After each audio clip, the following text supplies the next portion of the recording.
हमें घर में कितना सोलर सिस्टम चाहिए, और नंबर 2 हमारे लिए कौन सा सिस्टम बेहतर है, net metering, hybrid, of grid और VFD and so on, right. देखिए, एक तो समझिएगा, सबसे पहले हमारे यहाँ पर पाकिस्तान में अब एक पैशन बन गया, लोगों के लिए एक क्रेज़ बन गया सोलर लगाना। पहले तो हम इसे समझें कि हम मजबूरी से लगा रहे हैं, हमारे पास और ऑप्शन नहीं है, इलेक्ट्रिसिटी कॉस्ट बहुत महंगी है। तो ये एक इन्वेस्टमेंट है यूटिलिटी बेस, जो कि मजबूरी के तहत है, कुछ शौक़ नहीं है, बच्चे को गाड़ी थोड़ी लेके दे रहे हैं या अपने लिए कोई घर बना रहे हैं। तो हमने अपनी ज़रूरत के तहत लगाना है। अब होता क्या है, नॉर्मली कंपनी ओवर सेल करती है जब सोलर की बात होती है कि आपको 15 किलोवाट चाहिए, 20 किलोवाट चाहिए, जबकि आपको चाहिए इतना ज़्यादा नहीं होता। तो आप भी सोच रहे होते हैं मैं इतने पैसे खर्च के, ये तो मैं शायद अगले 8 साल में भी पैसे पूरे ना कर पाऊँ। और कुछ लोगों का 5-5 लाख 6-6 लाख का रेट वापडा की तरफ पड़ा होता है, तो उसका क्या करेंगे आप।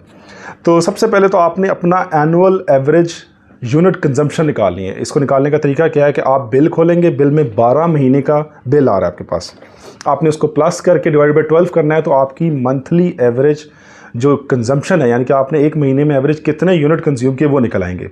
देखें, सोलर भी एवरेज प्रोडक्शन देता है, जिससे हम अंदाज़ा लगा सकते हैं। तो 5 किलोवाट का जो रेजिडेंशियल सोलर सिस्टम है वो ऑलमोस्ट 500 से 600 यूनिट आपको प्रोडक्शन दे देता है। इसमें फॉग भी है, सूरज भी है, धुंधे भी हैं, and the list goes on. इसके अलावा अगर 10 किलोवाट की बात करें तो वो तकरीबन 1300 से 1500 1600 यूनिट प्रोड्यूस कर देता है।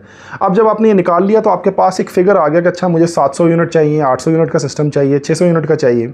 इसके अलावा इसमें आपने अकाउंट फॉर करना है कि क्या मेरे घर में आने वाले 1 से 3-5 सालों में सिस्टम की ज़रूरत नहीं पड़ जाएगी।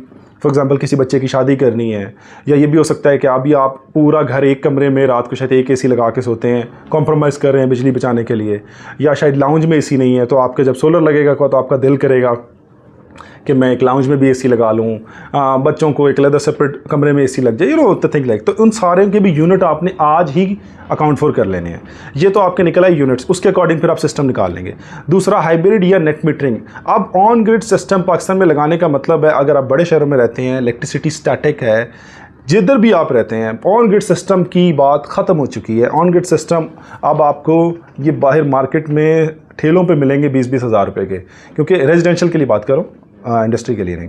तो अब लगाना ही हाइब्रिड है। अब हाइब्रिड में लगाना कितने किलोवाट का है। रूल नंबर 1, हमेशा इन्वर्टर बड़ा लगाएं। आपको लगता है आपकी 6 किलोवाट की ज़रूरत है, 8 किलोवाट का इन्वर्टर लगाएं। आपको लगता है आपको 8 किलोवाट की ज़रूरत है, 10 किलोवाट का इन्वर्टर लगाएं। इन्वर्टर बड़ा लगाएं और उसके साथ पैनल बेशक कम लगा लें आज।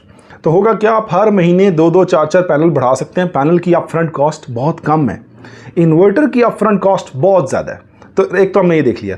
दूसरा, हमेशा रिटर्न ऑन इन्वेस्टमेंट और पे बैक पीरियड, यानी कि ये जो मैं पैसा खर्च रहा हूँ, सवाल ये नहीं होना चाहिए पैनल कौन सा है, ये कौन, सवाल तो ये होना चाहिए मैं पैसे खर्च रहा हूँ इसकी गारंटी क्या है। यानी कि इन्वर्टर 5 साल वारंटी रखता है या 10 साल, बैटरीज 5 साल वारंटी रखती है 10 साल।